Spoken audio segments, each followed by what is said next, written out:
internautas conectados na Rede Amigo Espírita, a maior rede de comunicação da internet, a rede de comunicação entre os espíritas. Então, para quem não conhece ainda, redeamigoespírita.com.br. É isso mesmo, Leonardo? redeamigoespírita.com.br. Nós vamos abrir para as perguntas? Agora nós vamos abrir para as perguntas. Ok, gente? Pedir a Michele para recolher quem tiver anotado aí as perguntas para a NET, e ela vai responder e aí caminhar para a segunda parte do trabalho. Ok? Alguém aí com alguma pergunta para que a Michele, levanta a mão para a Michele lá buscar? Alguém? Pergunta escrita, alguém quer fazer pergunta oral? Senão eu fico quietinho aqui só escutando a NET. Para mim, ela pode falar até amanhã. Não é isso? Eu estou aqui quietinho. Geralmente eu fico lá na entrada cumprimentando as pessoas. Hoje eu fiquei quietinho aqui escutando ela. Né? Alguém perguntar, repetir a pergunta no microfone. Ok. Então, o pessoal. Alguma da internet, Leonardo? Vê se tem alguma da internet lá. O pessoal da internet está pedindo se... um abraço aí ao amigo Zé Aparecido, que é o diretor da Rede Amigo Espírita. Nós vamos trazer o Zé Aparecido aqui em Guarapari, na nossa casa. Já fiz um compromisso com ele, para ele ver o florescimento do trabalho dele, viu? Que é um trabalho de vanguarda, um trabalho revolucionário na comunicação espírita. Então, vai estar aí, Leonardo? Vamos esperar mais um pouquinho, enquanto o pessoal se acomoda, todo mundo comeu, toda barriguinha cheia. Agora podemos continuar. Enquanto isso, deixa eu falar aqui, enquanto eu perdi meu papel, acho que o Leonardo levou ele. Enquanto isso, eu ia falar os próximos palestrantes convidados. Cadê meu papel, meu Deus? Tá com você, Leonardo, meu papel aí? Não, né? Alguém pegou meu papel aí, gente? Eu estava com um livro na mão aí, Tânia, quando estava conversando. Tá não aí? Esse livro rosa, vê se tem uma coisa dele aí, ó.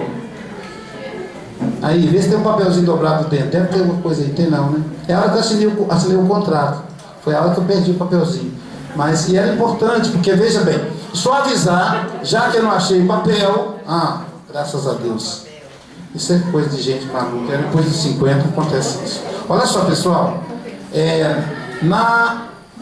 no próximo sábado, isso mesmo? No próximo sábado, às 19 horas, portanto é diferente, não é o seminário, é uma palestra. No próximo sábado, às 19 horas, o nosso amigo Ariston Teles, de Brasília, Distrito Federal, vai estar conosco falando do tema conflitos existenciais. Ariston trabalhou com o Chico Xavier 15 anos, então ele geralmente conta histórias do Chico, e não é a primeira vez que ele vem aqui. O pessoal deve ficar se perguntando, por que no sábado? É porque eu dependo da disponibilidade do palestrante. A gente faz uma agenda de trabalho com o palestrante aqui. Então, no dia 3 de maio é o Ariston, próximo sábado, e no dia 9 de maio, para vocês agendarem, dia 9 de maio, também uma palestra às 19 horas com Severino Celestino. O Severino Celestino trabalha com contradições bíblicas. E no dia 31 de maio, um seminário com o nosso amigo Jairo Avelar. Ele é médico e psicólogo de Belo Horizonte, tem um programa na rede Boa Nova de rádio. Então, tem vários livros, né? O Jairo vai fazer um seminário pra gente, igual a NET. Mesmo horário, mesma coisa, 14 às 17.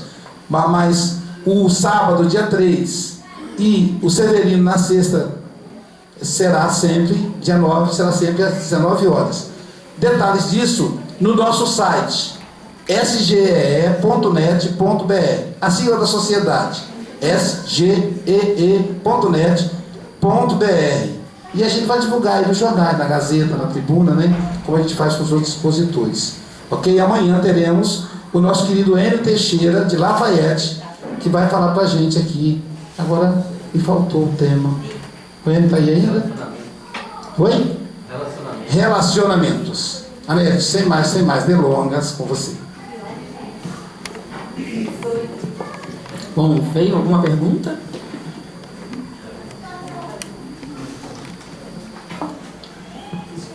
Não? Ok. Qual é a proposta a gente apresentar esse tema? Falar da importância da nossa contribuição para a melhoria do planeta. Quando nós falamos e começamos a acreditar na transição planetária, a gente chegou à conclusão que todo mundo fica falando das catástrofes, né? Dos terremotos, dos maremotos. Quando, na verdade, a transição planetária é a mudança do ambiente. E isso depende de quê? Da nossa contribuição, o quê? Moral. Então não falta conhecimento, não falta tecnologia, não falta, inclusive, dinheiro para realizar esses investimentos. Que talvez com o dinheiro de 32 submarinos nucleares a gente pudesse fazer o projeto Genoma Câncer. Ou de alguns tanques que foram renovados a gente resolver a questão do tiro genético. Ou mudar a face de muitas coisas. Uma senhora se apresentou na ONU e fez a proposta. Com o dinheiro de 20 submarinos, eu elimino o analfabetismo do planeta. Ela tinha um projeto. Com esse dinheiro ela poderia fazer isso. Não recebeu o dinheiro. Então, quer dizer, nós podemos democratizar a informação? Nós podemos moralizar a lei de mercado? Como assim? Porque, olha só, no momento há um filósofo político, hoje, que eu acho uma das pessoas mais notáveis do planeta na área do conhecimento. Ele ensinava filosofia política em Harvard. Há 30 anos, um dos cursos mais concorridos dessa universidade. Você tem que se inscrever, ele dá aula no anfiteatro, sempre cheio. E ele fez algumas análises de filosofia, fazendo um link com a realidade que eu nunca tinha pensado. E uma das coisas que ele coloca é a causa da violência e do sofrimento. No momento em que você atrela a saúde, a educação e a segurança às leis de mercado. A gente fala, por que a violência? Por que isso? Então, no momento em que você coloca essas três coisas sobre a lei de mercado, ou seja, quando ela se torna uma mercadoria, você está aviltando a vida humana. Pense bem, você chega no hospital americano, depois de um acidente de trabalho, e o médico pergunta, você perdeu 3 dedos, o seu seguro só cobre 1, qual dedo você quer? Isso não é uma piada. Isso é sério. É como funciona. Então, o sistema de saúde, em alguns locais, se você não tem seguro, você vai morrer. Quando o seu seguro vence, eles tiram você do leito de hospital e te botam na calçada. Por quê? Porque a vida humana não vale absolutamente nada. A segurança é idem. Então, se você tem como pagar, você tem direito a que seus filhos vão para a escola com segurança. Mas se você não pode pagar, eles podem ser violados, podem ser assassinados, podem ser assaltados. O que isso faz com você? Pensa bem. O seu seguro não cobre um transplante de rim. Isso significa que seu filho de 11 anos vai morrer.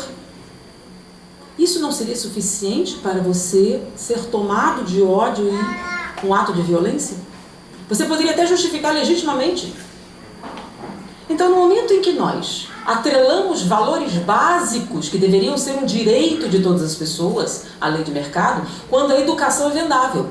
Você tem dinheiro, você tem direito ao conhecimento. Você não tem, você não vai poder. Então, são valores essenciais. Então, saúde, educação e segurança não poderiam estar atrelados à lei de mercado. Deveriam ser um direito de todos os seres humanos, garantidos pela nossa sociedade como um todo. Então, no momento em que você aceita que o dinheiro pode pagar por esses valores, você começa a aviltar. E nós fazemos isso. Então, o que é lei de mercado? Na época medieval, o valor de alguma coisa era dado pelo quê? Então, você ia produzir um vaso. Quanto custa? Você ia colocar o tempo que você levou para fazer, os materiais que você usou, a beleza, a arte, e você teria um valor para isso. Tá? Então, o valor era dado pelo quê?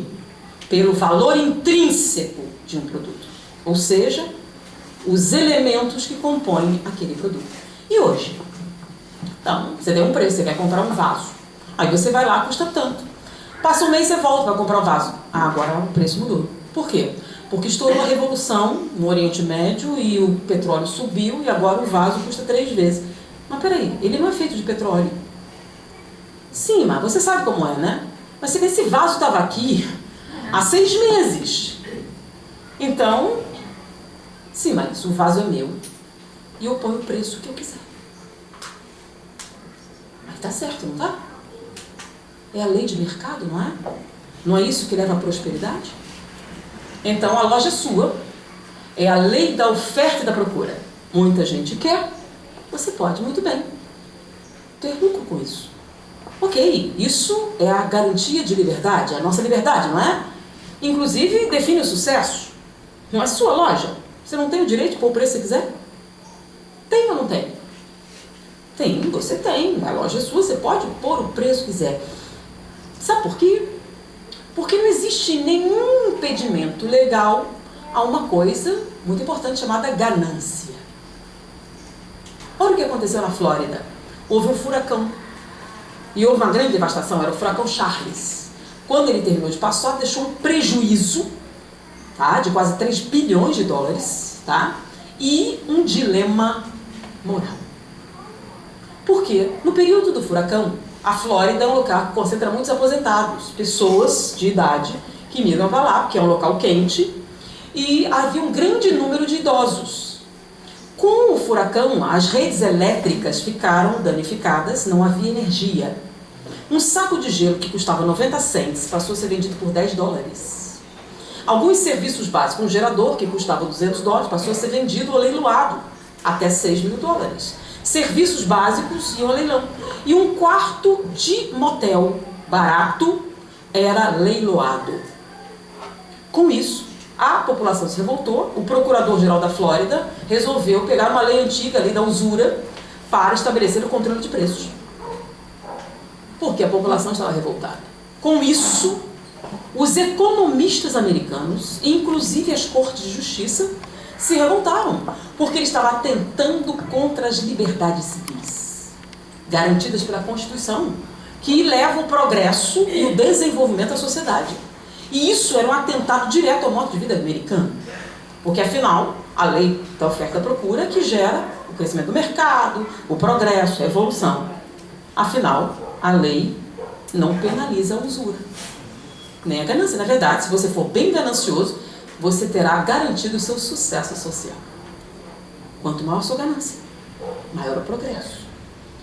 Bom, a sociedade teve que se curvar, porque os argumentos são bem válidos, né? Mas por que eles se sentiram tão mal? Se está tudo certo, por que essa sensação de ser enganado? Essa sensação de injustiça?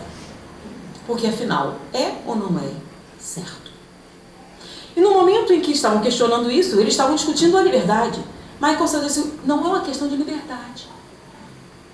O equívoco é com o que você está discutindo. Uma pessoa desesperada por segurança não tem liberdade de escolha. Então não é uma questão de liberdade civis. É uma questão de se aproveitar de outro ser humano. Isso é certo? Isso é justo? Então os questionamentos morais estão sendo deixados em segundo plano, porque isso é coisa da religião.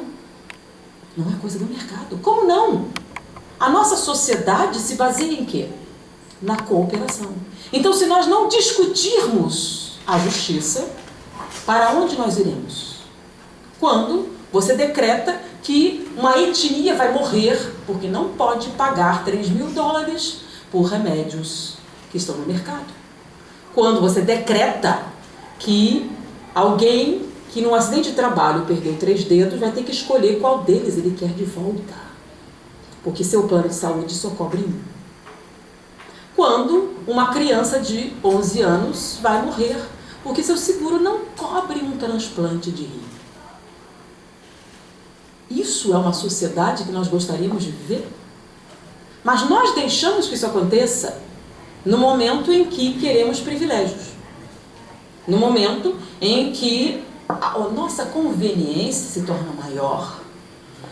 E a discussão entra num âmbito ainda mais complicado. sobre o que é certo e o que é errado. E começa a ficar confuso. É certo sacrificar alguns para o bem-estar da maioria? Claro que sim, que se não fizer assim, como vai ser a sociedade? Ok. E quem será o sacrificado? Se for um parente seu, continua sendo justo? Então, no momento que você acha que um desconhecido deve ser sacrificado para manter os seus privilégios, é ótimo. Mas e quando for você?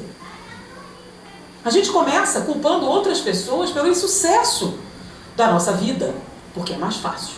Então, eu não tive sucesso porque o governo não me permitiu isso. Eu não consegui porque as conjunturas sociais, e nós estamos sempre empurrando para outra pessoa a causa e a origem do nosso sofrimento. E a gente esquece que ele começa onde?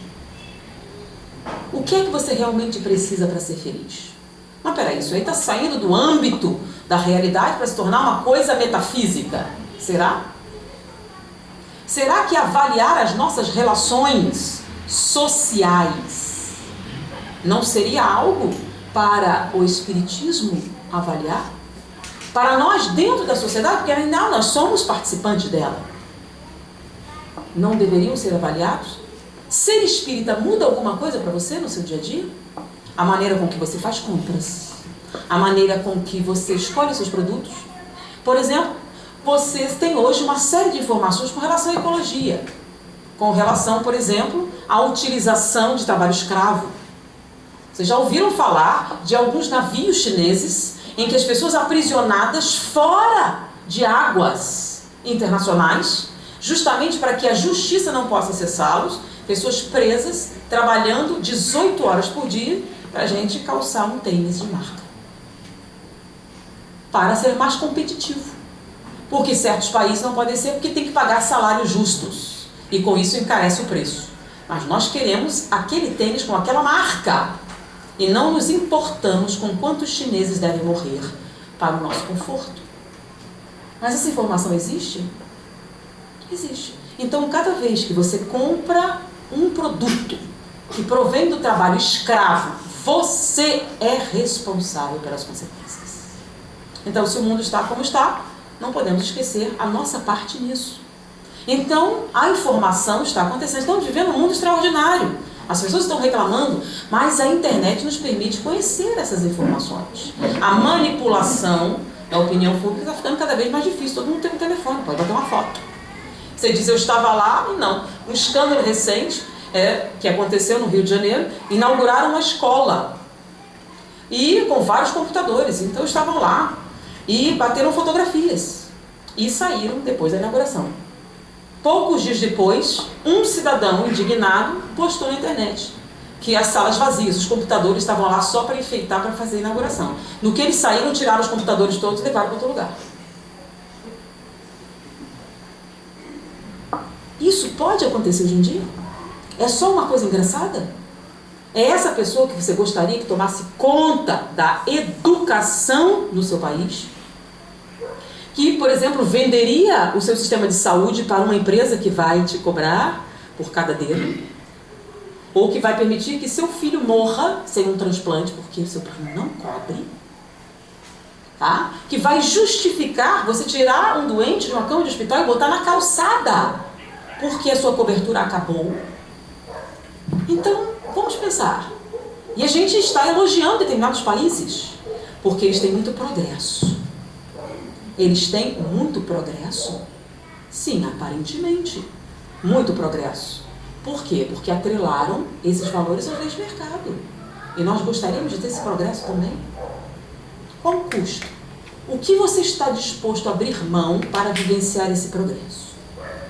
Porque enquanto você é saudável, ótimo, o progresso é uma beleza. Mas e quando você ficar doente? Até as nossas relações emocionais estão ficando atreladas ao mercado, não é? Eu quero um marido alto, forte, rico, com um determinado automóvel, um emprego estável, isso. E tem que ser lindo. Não é tão difícil hoje em dia. O culto ao corpo está ficando cada vez mais sistemático, né? Se ele não for lindo, faz a cirurgia plástica, dá uma consertada, não é não? Um implante de silicone. E você vai melhorando. E talvez você não viu a menina Barbie ali? Né? Hoje nem malhar não precisa, você bota um implante de silicone e fica com bíceps, com peitoral, com tudo direitinho. Bom, aí você consegue o seu objetivo. A pergunta é, você também, não posso exigir, eu não sou perfeita, olha as minhas medidas, eu malho, eu faço isso, eu faço aquilo, eu mereço sim algo correspondente, ok, e você escolhe. Você tem esse direito, você tem essa liberdade, não é? De escolher quem você quiser. Ok, mas você sabe que qualquer um pode ter câncer de mama. E se você tiver? Ele vai continuar com você mesmo assim? Já que agora você já não é tão perfeita. Vocês sabem, no câncer de mama, em que você tem que fazer uma ablação radical, você não pode recompor imediatamente. Você vai ficar um bom tempo até você poder fazer uma reconstrução. E aí? Essa pessoa que você escolheu pela aparência, pela seu status social, tem o suficiente para conviver com você nesse momento, já que você já não é tão perfeito? Um homem também, acidentes acontecem se você ficar paraplégico. Essa jovem que você escolheu, pelas suas medidas, vai permanecer com você? Ou vai ligar para sua mãe, vem buscar aqui seu filho, que ele não presta mais para mim? Aí isso não acontece? Gerson Brenner. É tão engraçado, mas acontece. Você tem certeza que não vai acontecer com um filho seu? Que uma linda moça vai ligar para você, vem cá buscar o seu filho, que ele não serve mais para mim. Porque agora ele é inútil, ele não produz, ele não pode mais me dar o que eu preciso. Ou vice-versa. Como você chegar para uma jovem e faz a seguinte pergunta: ela tinha um casamento idílico, ela era linda, casou com um homem lindo também, com todas as coisas, um casamento aparentemente perfeito, até que ela teve câncer de mama. E ele pediu divórcio porque eu não posso suportar. O problema é explicar, eles nunca brigaram, não havia um problema. Por que isso aconteceu? Porque a vida que eles levavam era bastante superficial. Até que as tempestades acontecem. Em qualquer mar elas acontecem. E não dá para prever. Você está navegando placidamente e uma tempestade acontece. E pode acontecer onde? Em qualquer lugar do planeta. E aí? Para onde irão as suas relações sociais?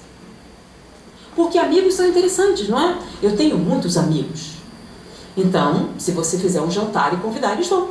E aí eles retribuirão com outros convites. E no dia do aniversário você se lembra. E você escreve ou manda uma lembrança e recebe. E se ele esquecer? Então você também esquece. Porque você calcula o presente pelo valor. Quanto custou isso que ele me deu? Então tem que dar algo equivalente. Isso é amizade. A amizade existe enquanto houver reciprocidade. Porque se houver uma mudança de status sociais, isso acontece? Sim, a falência de uma empresa, uma alteração, uma demissão, e tudo fica diferente. E nesse momento os amigos vão permanecer? Então você investe na sua sala de estar um dinheiro significativo, né? Para receber os seus amigos. E economiza no quarto, porque eles não entram no quarto. Onde você passa a maior parte da sua vida? A qualidade do seu sono é essencial para o quê? Para a sua saúde. Mas ninguém vai ver seu colchão, então você pode economizar. Então você gasta na sala de estar. Suas crianças são relegadas ao quarto para não estragar a sala de estar. Para quando você for receber os seus amigos, eles possam encontrar um ambiente propício ao seu desenvolvimento, né? Ou, por exemplo, quando você justifica o seu comportamento, porque você está muito estressado. Você teve um dia difícil no trabalho, o seu chefe foi muito exigente, e por isso você descarrega na sua esposa o seu mau humor. Com toda razão, é claro. Porque afinal é o chefe que vai acompanhar você quando ficar doente. É ele que vai estar ao seu lado se você tiver câncer de próstata. É ele que vai estar com você quando você precisar de companhia, não é verdade? O que seria da sua vida sem o seu chefe? Ele é uma das pessoas mais importantes para a sua felicidade. É claro que a esposa não poderia competir com uma coisa como essa, não é verdade? Nem as crianças. Afinal, você poderia muito bem ficar sem elas, não é? Ou não? Ou talvez os meus valores estejam atrapalhados. E a gente está sempre justificando, né? Eu estou de mau humor, mas meu dia foi terrível. Eu tenho o direito de ficar estressado. Ok? Mas nós temos uma máxima interessante. Não fazer aos outros o que não gostaríamos que fizesse conosco, né? Então vamos lá. Seu filho precisa de uma cirurgia no cérebro. E o neurocirurgião não estava legal hoje. Ele brigou com a mulher. Estava muito estressado, foi mal. Olha, mãe, foi mal a cirurgia. Eu estava muito estressado, eu briguei com a minha esposa, eu cometi um erro. E o seu filho ficou cego, infelizmente. Me perdoe, sabe? Isso acontece. Você perdoa? Você leva na esportiva? Afinal, qualquer um pode ficar estressado, não é não? Você vai aceitar, é claro, né? Mas você não exige que aceitem de você? Eu estou estressada, me desculpe, estou estressada. É um direito meu estar estressada. Afinal, contas a pagar, trabalho, trânsito, tudo isso. Eu estou impaciente e é um direito meu. Mas você não dá esse mesmo direito à enfermeira que vai tomar conta de você quando você estiver em coma. Ah, porque isso pode acontecer? Pode. Pode acontecer. E você está usando um tubo de traqueostomia e não pode falar. E você está ali todo engessado e vai depender do quê? Da educação, da gentileza de um estranho. E se você não é capaz de entender essa cortesia a um estranho, o que é que você está esperando da vida? Então é interessante, nós não pensamos que esses momentos dependem do nosso comportamento. Nós queremos cortesia do motorista de táxi, nós queremos cortesia do balconista, de todas as pessoas ao redor. Você tem essa mesma cortesia? Você oferece o equilíbrio, a correspondência? Não. Então você não pode exigir. Então vamos pensar. Como você gostaria que lidasse com você? Sim, mas Jesus já disse isso há muito tempo. Sim, estamos repetindo, porque aparentemente a repetição não foi suficiente. Como assim não foi suficiente? Você já ouviu falar, não sei se ouviram falar de Richard Dawkins. Ele escreveu um livro, Deus, um Delírio. Ele é um ateu que faz militância do ateísmo. Como assim militância? Tem isso? Não tinha. É um fenômeno novo. Um fenômeno muito interessante, né? Vocês sabem que é o censo. Então, o censo existe em vários países. E um fenômeno interessante começou a se construir. Por exemplo, o número de religiosos costuma oscilar, tá? Normalmente, isso acontece numa determinada faixa etária. Por exemplo, os adolescentes, normalmente, quando falam de religião, fazem o quê? Repetem a religião dos seus pais. Então, o número de católicos permanece constante. Então, o número de católicos de uma certa idade, normalmente, costuma haver uma correspondência. As mudanças acontecem posteriormente. Então, por exemplo, ele se mantém constante numa faixa etária e numa faixa posterior é que há mudanças. Tá? Então, aumentava uma religião, diminuía a outra, mas havia sempre uma constância com relação aos religiosos. E os ateus sempre foram um fenômeno que acontecia com adultos e sempre se mantinha em percentuais muito pequenos. A população da Terra é de religiosos. Então, os ateus são minoria, pequenos grupos e sempre num processo constante. Pois é. Os últimos 10 anos viram um fenômeno que está assustando uma grande faixa da população. Eles notaram um aumento do ateísmo. Tudo bem, mas entre os adolescentes. Adolescentes se dizem ateus. E o mais interessante é que esse crescimento do ateísmo já atingiu a casa de 6%. Isso é um absurdo que nunca aconteceu antes. O ateísmo era 0, alguma coisa. Jamais passou de 1. E agora está em 6. E a maior taxa está acontecendo onde? Entre uma população que em nenhum momento fez esse tipo de colocação. Agora deixa eu falar para vocês uma coisa interessante, né? Os Estados Unidos, ele tem uma constituição que prega a liberdade. Tá? A liberdade religiosa é uma delas. Porque quando eles foram fundar os Estados Unidos, eles vinham de uma perseguição religiosa na Inglaterra. Muitos fugiram. E isso se foi colocado na Constituição, a liberdade de religião. Então, é uma coisa muito importante para eles que a prática da religião seja protegida pela Constituição. Então, uma igreja nos Estados Unidos tem algumas isenções de impostos, algumas sanções de liberdade de culto. Então, se você diz que é uma prática religiosa, você tem proteção. Bom, os ateus disseram que eles não estavam tendo seus direitos civis preservados. Por quê? Porque a igreja tinha direito à isenção de impostos, a uma série de fatores e benefícios dados pelo governo, pela Constituição, e os ateus não. Afinal, era ou não era uma crença que eles tinham? Porque crer em Deus é uma questão de crença. Logo, um crê, o outro não crê, deveriam ter os mesmos direitos civis. Em vista disso, os ateus fundaram a Igreja do Grande Espaguete Voador. Eles oficialmente fundaram a Igreja do Espaguete Voador. Sério, não estou de brincadeira não.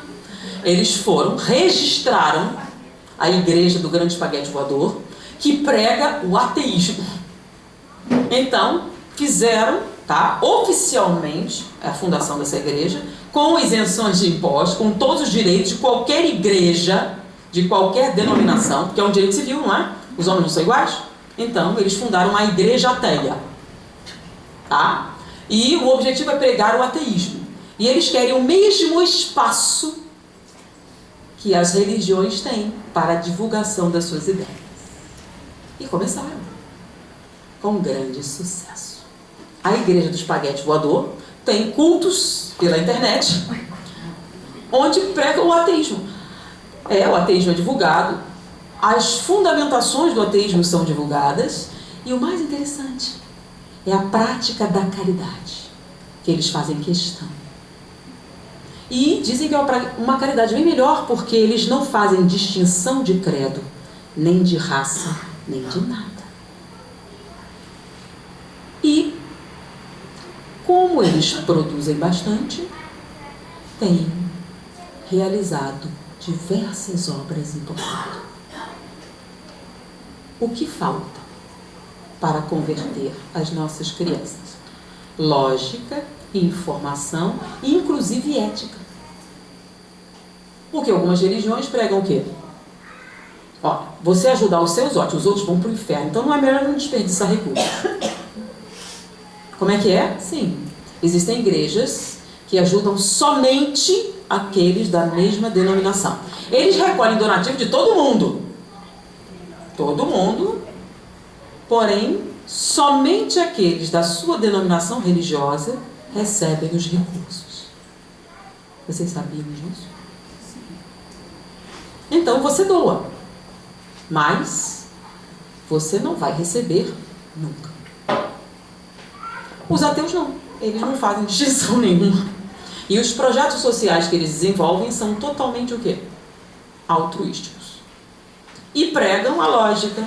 E o pior de tudo, Richard Dawkins, que é um dos incentivadores do movimento ateísta, que escreveu esse livro, está lançando um outro livro.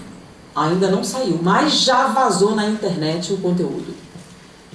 E ele vai usar algumas pesquisas de sociologia e antropologia para fundamentar a sua tese, que diz o seguinte: países que têm background, que têm uma estrutura mais religiosas, têm índices sociais menores do que aqueles que têm um passado ateu. Quanto maior o número de ateus, maior o índice social. O que é o índice social? É aquilo que mede a qualidade de vida de uma pessoa. O que é que entra nos índices sociais?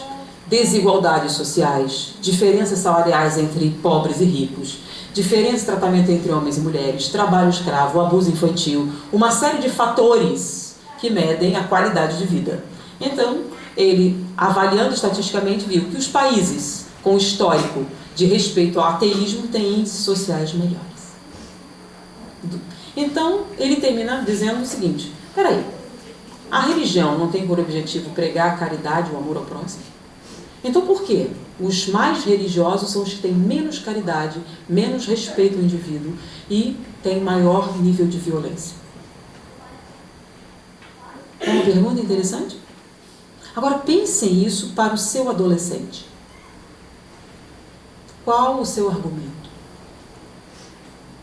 Qual a sua justificativa? Quer dizer, a igreja do grande espaguete voador talvez seja a religião do futuro? Você adora quem? Eu adoro o grande espaguete voador, porque ele é ótimo. Porque a gente não pensa. Quais os fundamentos da sua crença? Tem algum? Você tem algum motivo válido para ser espírita? Em que isso mudou a sua vida? E em que você mudou a sociedade? Qual a sua contribuição? Então, quando nós começamos a falar do Projeto Genoma, nós queríamos dizer que nós temos uma obrigação moral. Que o problema da sociedade hoje não é falta de dinheiro, não é uma ordem mundial, não é nenhum tipo de conspiração, nem alienígena.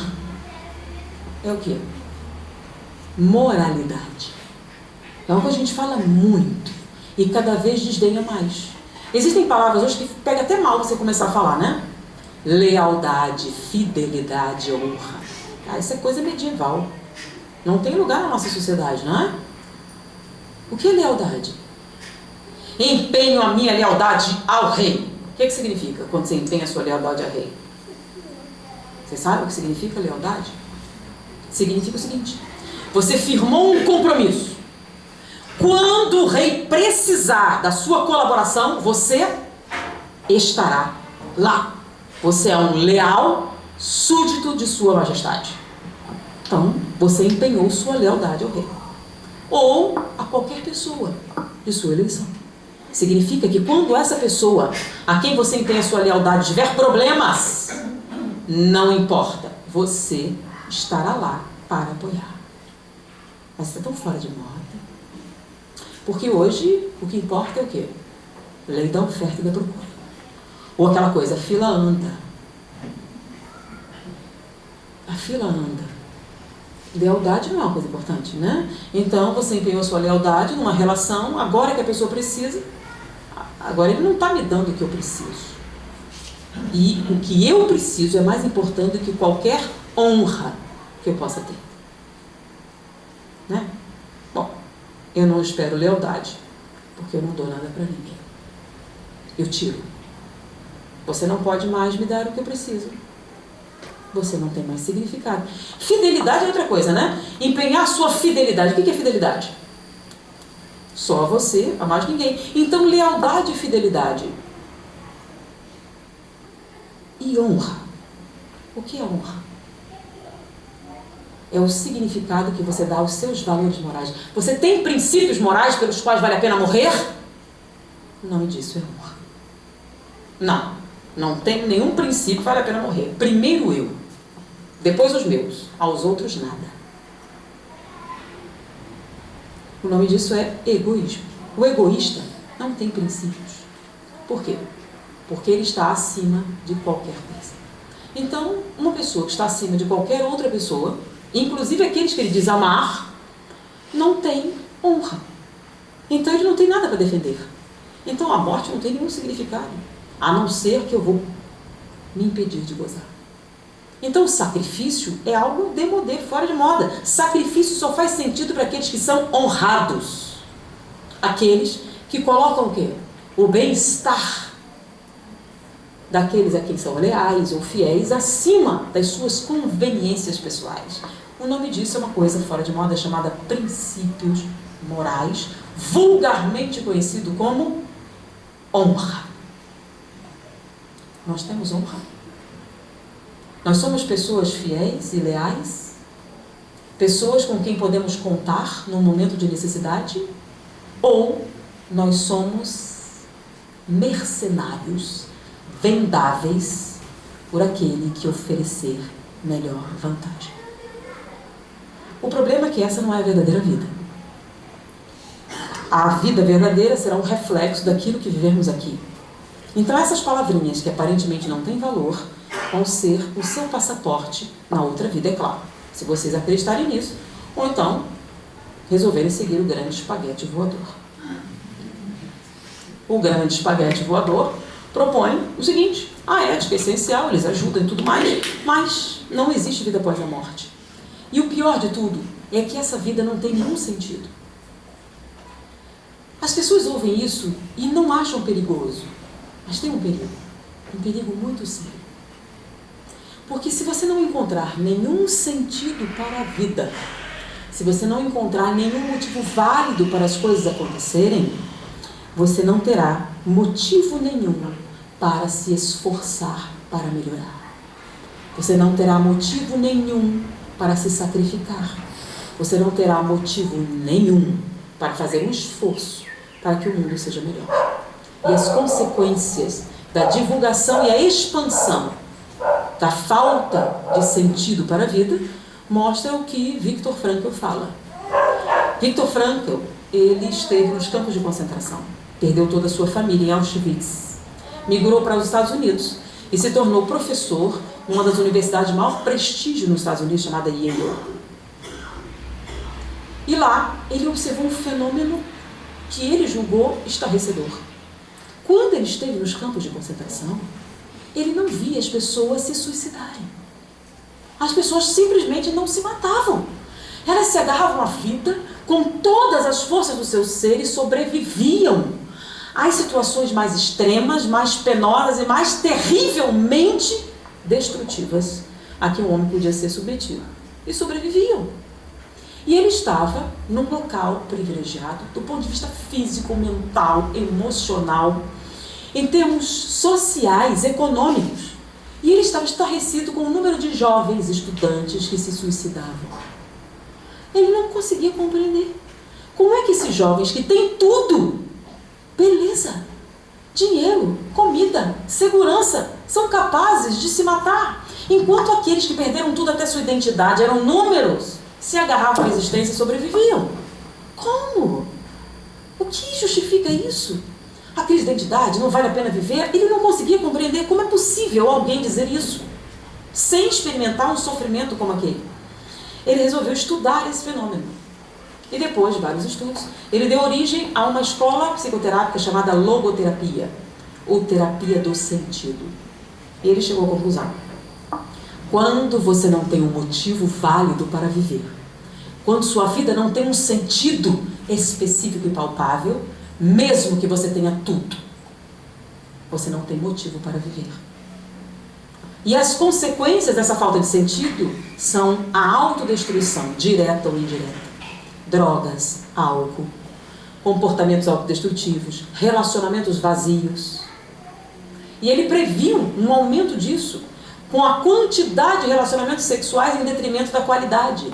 Pessoas desconhecidas, que não tinham relações de natureza emocional e que utilizavam-se uma das outras num fenômeno que ele chamou de coisificação, que é transformar a figura humana numa coisa utilizável, um objeto descartável. Mas quando você tem um motivo válido, significativo, importante para viver, mesmo que tirem tudo de você, você sobrevive, porque acha que existe um motivo, acha que existe um objetivo, e isso te dá força suficiente para superar as mais extremas condições de vida e de sofrimento. Por isso, ele desenvolveu a terapia do sentido.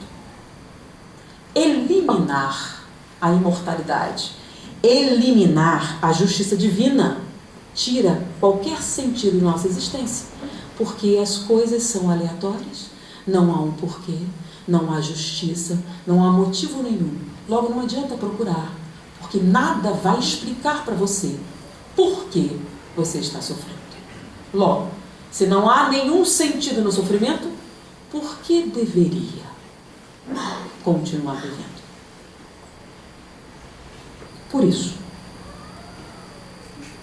a chance da gente transformar o planeta num Éden existe. Está ao nosso alcance. Não daqui a séculos. Amanhã, se nós nos dedicarmos a isso. Honra realmente é algo que não tem mais valor na nossa sociedade? Ou é algo que ainda temos a chance de resgatar, se tivermos motivo suficiente para isso? Fé verdadeira é aquela capaz de enfrentar a razão face a face, em todas as épocas da humanidade. Foi um prazer estar com vocês. Muita paz.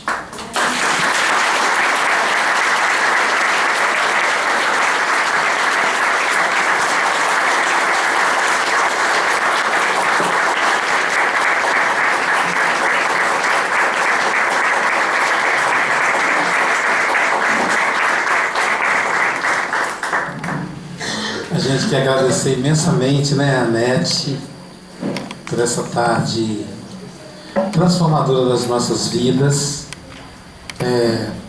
O material vai ser postado na Rede Amigo Espírita. A gente quer agradecer também a presença dos internautas aí dos 4 cantos do mundo, a presença dos amigos que estão conhecendo a nossa casa, estão vendo pela primeira vez, a presença dos trabalhadores cujos nomes eu já li, que mantém a casa funcionando, além dos seminários e palestras fora da data, né, fora do dia normal. A gente tem as atividades, que é a palestra do domingo. Amanhã teremos o Enio Teixeira. Na terça-feira, além da palestra, o atendimento fraterno, passes.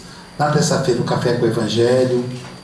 Na segunda, o estudo mediúnico. Na quarta, o tratamento espiritual. Na quinta, o tratamento espiritual aos desencarnados.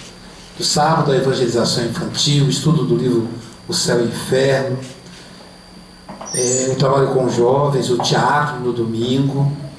O estudo do livro dos Espíritos, que a gente vai começar no domingo. O curso básico do Espiritismo do domingo, às 16h30, enfim. Né? O Célio pede para lembrar dos DVDs da NET, que continuam à disposição. Mais uma vez, a NET, da nossa parte, a gratidão. A gente sabe, a gente imagina o sacrifício, né? Ela veio do exterior, podia estar em casa com a família, usufruindo do conforto do lar, que é o direito, é isso? Mas ela abriu mão disso para estar conosco. Isso quer dizer que ela nos colocou no mesmo pé de igualdade da família. Isso para nós é honra. Isso quer dizer que ela nos compara, nesse momento, com a dona Ana, mãe dela, que nós conhecemos bem, já esteve nessa casa várias vezes. Como agradecer? Como agradecer a alguém que nos compara à sua família? Ela podia estar com a sua família nesse momento. Ela nos considera a sua família. É só o que podemos oferecer a Anete, que ela possa levar no seu coração, na sua aura espiritual, a nossa gratidão nesse momento, por nos adotar como família,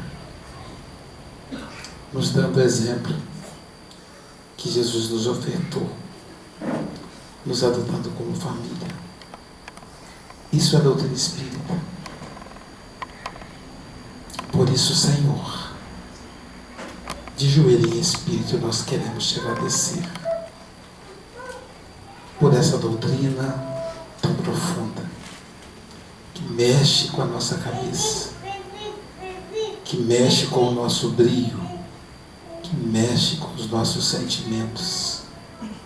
Nós queremos ser mexidos, Senhor, para sermos melhores. Envolva a Anete, Jesus, na sua caminhada.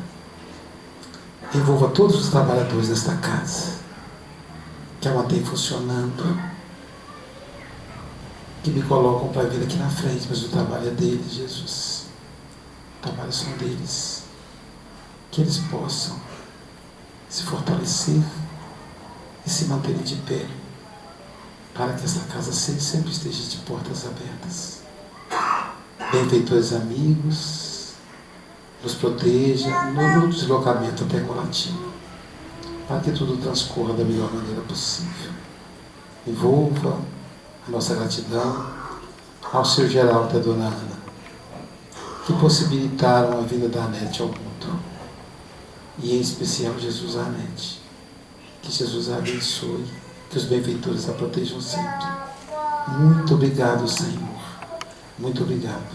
Que assim seja.